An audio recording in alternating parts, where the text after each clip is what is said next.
नमस्कार दोस्तों, मैं अनिल चौधरी एक बार फिर आप सभी का स्वागत करता हूं आपके अपने YouTube चैनल में। सबसे पहले आप सभी को नववर्ष की बहुत बहुत शुभकामनाएं और आशा करता हूं कि आपके लिए नववर्ष खुशियां लेकर आएगा, बहुत सी अच्छी चीज़ें लेकर आएगा। लेकिन हम अपनी कक्षा को शुरू कर रहे हैं, नए साल को आगे चलते हैं। ठीक है, पाचन तंत्र पढ़ रहे थे, डाइजेस्टिव सिस्टम, जिसमें हमने लार के बारे में थोड़ा बहुत जाना था, जिसमें लार की पीएच वगैरह, ठीक है, ये सारी चीजें हमने देखी थी। लार की पीएच कितनी होती है? पीएच कितनी होती है लार की?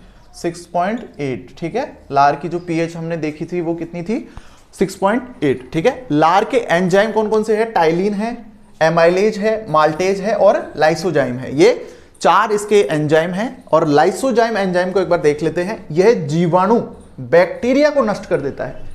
जो जीवाणु होता है शरीर में, उसको क्या कर देता है? लाइसोजाइम बिल्कुल ही नष्ट कर देता है। और कहां पाया जाता है? लार में पाया जाता है। लेकिन आंख के आंसू में भी पाया जाता है। यानी लार में तो पाया ही जाता है लाइसोजाइम, लेकिन आंख के आंसू होता है ना, जब रोता है कोई तो उसके आंख से जो आंसू निकलता है उसमें कौन सा लाइसोजाइम। ठीक है, और लार में म्यूकस यानी श्लेष्मा पाया जाता है, जो भोजन को तरलता प्रदान करता है। तरलता का मतलब लिक्विड रूप में, उसको लिक्विड रूप दे देता है, लिक्विड बना देता है। म्यूकस भोजन को लिक्विड बना देता है चबाने के बाद। ठीक है, भोजन मुख गुहा से पचने के बाद क्या कहलाता है? बोलस कहलाता है। क्या कहलाता है? बोलस कहलाता है। यानी आप भोजन को जितना चबाओगे उतना ज्यादा वो लिक्विड लेगा। क्यों? क्योंकि क्या पाया जाएगा लार में? म्यूकस पाया जाता है। ठीक है, वो क्या कर देता है? भोजन को तरलता प्रदान कर देता है और भोजन मुख गुहा से पचने के बाद बोलस कहलाता है। ठीक है,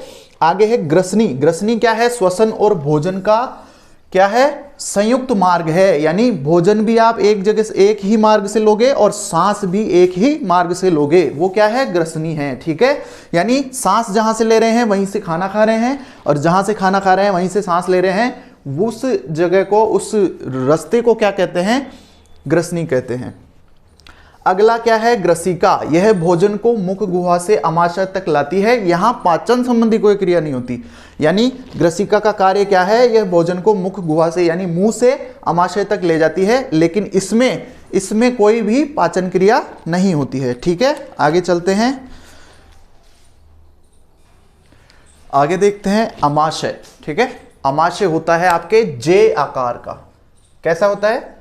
जे आकार का। एबीसीडी में जे देखा है ना, वैसा होता है। ये देखो, ये आकृति है, जे के जैसी आकृति इसकी मानी गई है। यहां पे भोजन 3 से 4 घंटे ठहरता है। अमाशय में 3 से 4 घंटे ठहरता है। ग्रसिका ले आती है मुख गुहा से, ग्रसिका भोजन लाके अमाशय में पटक देती है। यहां 3 से 4 घंटे भोजन ठहरता है। अमाशय में प्रोटीन है ये। अमाशय में प्रोटीन व वसा का पाचन होता है। ठीक है, प्रोटीन ही है ना, एक मिनट, बिल्कुल सही है।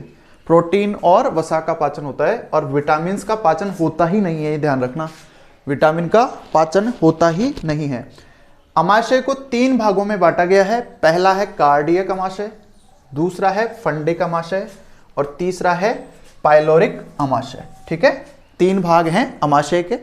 अमाशय में जाइमोजन चीफ कोशिकाएं, जाइमोजन या चीफ कोशिकाएं पाई जाती है, और पेप्सिनोजन के रूप में निष्क्रिय पेप्सिन को स्रावित करती हैं। ये जो कोशिकाएं हैं, जाइमोजन या चीफ कोशिकाएं, ये क्या करती है?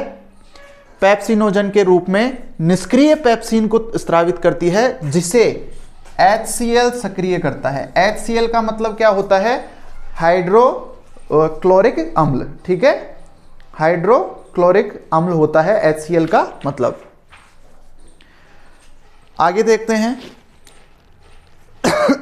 ऑक्जेंटिक कोशिका HCl का निर्माण करती है।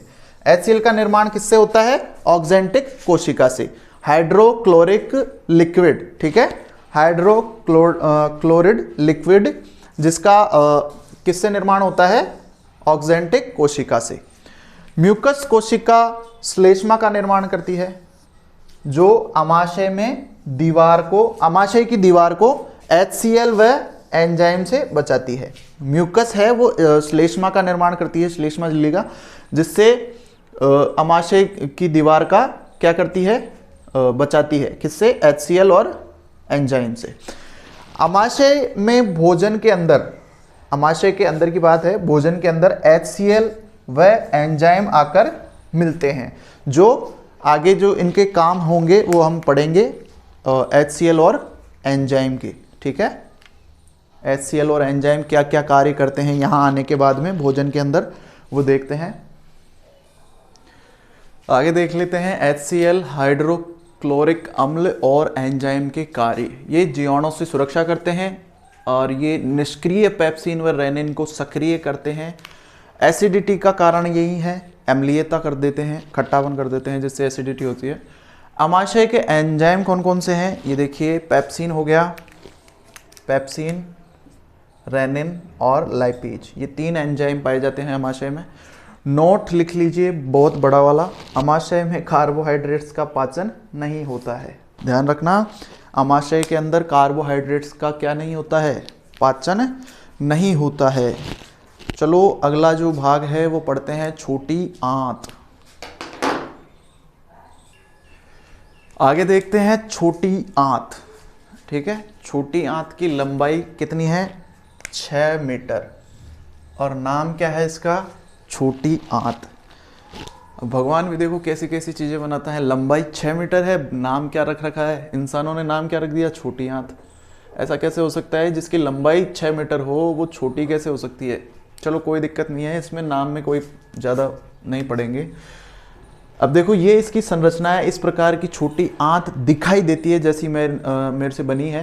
हो सकता है थोड़ा इसका रूप परिवर्तन हो सकता है, लेकिन इस प्रकार से लगभग ये दिखती है। इसमें कायम पाए, ये जो जगह दिख रही है ये कायम कहलाती है। ये है, ये जो बीच में छोटी सी दीवार दिख रही है ना, लंबी सी, ये कहलाती है गृहिणी। गृहिणी यानी ग्रहण करने वाली, गृहिणी नहीं, गृहिणी तो हाउसवाइफ हो गया, ये हाउसवाइफ नहीं है, ये है गृहिणी, ग्रहण करने वाली, ठीक है। सबसे ज़्यादा पाचन छोटी आंत में यही होता है, ठीक है।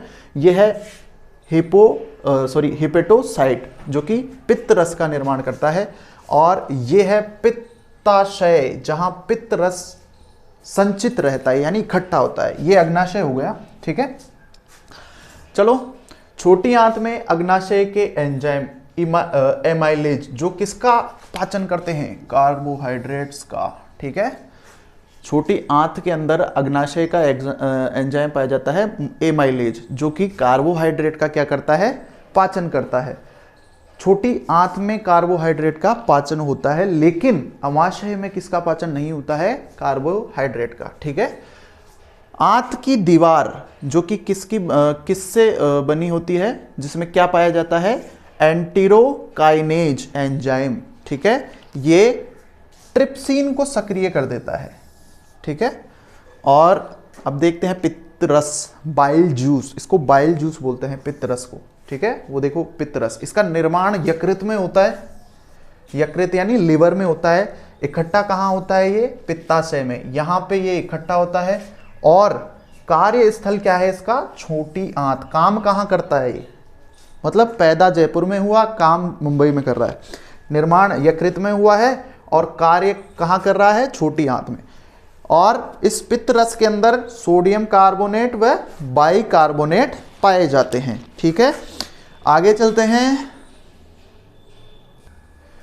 चलिए आगे और देखते हैं। छोटी आंत में सर्वाधिक पाचन कहाँ होता है? ग्रहणी में, ये यहाँ पे, ठीक है। सर्वाधिक पाचन, भोजन का पाचन कहाँ होता है? सर्वाधिक ग्रहणी में, छोटी आंत में, ठीक है। छोटी आंत में अग्नाशय के एंजाइम ट्रिप्सिन किसका पाचन करता है? प्रोटीन का पाचन करता है। और एमाइलेज कार्बोहाइड्रेट का पाचन करता है, ठीक है। यानी छोटी आंत में अग्नाशय एंजाइम जो कि ट्रिप्सिन है वो तो प्रोटीन का पाचन करेगा, और एमाइलेज एंजाइम है वो किसका पाचन करेगा? कार्बोहाइड्रेट का, ठीक है। छोटी आंत की दीवार से एंटेरोकाइनेज एंजाइम आकर मिलता है, जो अग्नाशय के निष्क्रिय ट्रिप्सिन को, जो कि ये वाला है, इसको क्या कर देता है? सक्रिय कर देता है। सक्रिय करने के बाद ट्रिप्सिन प्रोटीन का पाचन शुरू कर देता है, ठीक है। छोटी आंत में पित्ताशय से पित्त रस आकर मिलता है, ठीक है। यानी यहां पर आकर वो इकट्ठा होने लग जाता है, पित्ताशय से आकर पित्त रस मिलता है, ठीक है। छोटी आंत में, ये नोट है कितने का भी तुम मान लो, छोटी आंत में भोजन का पूर्ण पाचन, ठीक है, भोजन का पूर्ण पाचन कहाँ होता है? छोटी आंत में, ठीक है। पूरा भोजन जो है हमारा वो कहाँ पचता है? छोटी आंत में। पचित भोजन का अवशोषण, यानी जो पचा हुआ भोजन है उसका अवशोषण भी यही होता है, ठीक है, अवशोषित किया जाता है, ऊर्जा दी जाती है शरीर को। इसी कारण छोटी आंत को पाचन का मुख्य अंग माना गया है। यानी छोटी आंत में भोजन का पूरा पाचन हो रहा है, साथ ही पचे हुए भोजन का अवशोषण हो रहा है, इसीलिए छोटी आंत को जो पाचन है उसका मुख्य अंग माना गया है, ठीक है।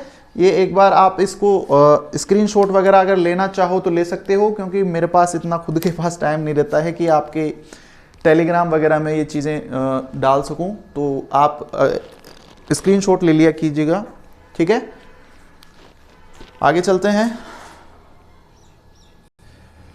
चलिए आज की कक्षा का आखिरी टॉपिक जो कि बड़ी आंत है, ये देखिए बड़ी, बिग ठीक है, इंस्टेटाइन बोलते हैं इसको, बिग इंस्टेटाइन, कुछ ऐसे ही नाम है इंग्लिश में, ठीक है। इसकी लंबाई देखिए आप, छोटी आंत की लंबाई 6 मीटर थी और इसकी लंबाई देखिए, ये बड़ी आंत है, इसकी लंबाई उससे बहुत ज़्यादा बड़ी है, 1 से 1.5 मीटर। यानी नाम देने वालों ने पता नहीं किस तरीके से नाम दिया है, ठीक है। बड़ी आंत जो कि 1 से 1.5 मीटर लंबी है और छोटी आंत 6 मीटर यानी 18 फीट लंबी है, ठीक है। इसके 3 भाग हैं, एक है सिकम, दूसरा है कॉलम और एक है रेक्टम, ठीक है। इसमें जल का अवशोषण होता है और जो शेष अपशिष्ट पदार्थ होता है उसका त्याग कर दिया जाता है, शरीर से बाहर निकाल दिया जाता है, ठीक है। अब आपको एक छोटा सा तरीका बता रहा हूँ, अगर आप मानो तो ठीक है, नहीं तो कोई दिक्कत वाली बात नहीं है। ये जितनी भी मैं क्लासें ले रहा हूँ इनको पढ़ने का तरीका है कि आप इसको 2 बार देखोगे और स्पीड बढ़ा के देखोगे, तो मैं ये कह रहा हूँ आपको बहुत जल्दी याद होगा, आपका टाइम बचेगा, ठीक है। और साथ के साथ आप नोट्स बनाते रहिए, क्योंकि आप इसको रोक के भी बना सकते हो, पॉज करके भी बना सकते हो, और मैं इसकी अगर स्क्रीनशॉट वगैरह आपके लिए प्रोवाइड करवा सका तो करवा दूंगा, कोशिश करूंगा मैं, ठीक है। और ड्यूरेशन बढ़ाने की कोशिश करूंगा, कक्षा की जो समय है उसको बढ़ाने का कोशिश करूंगा, ठीक है। तो धन्यवाद दोस्तों, सभी को नववर्ष की हार्दिक हार्दिक शुभकामनाएं, बहुत बहुत शुभकामनाएं। आने वाला जो वर्ष है, नया साल है, वो आप सभी का बहुत बहुत शानदार रहे, बहुत गजब का रहे, ठीक है। धन्यवाद।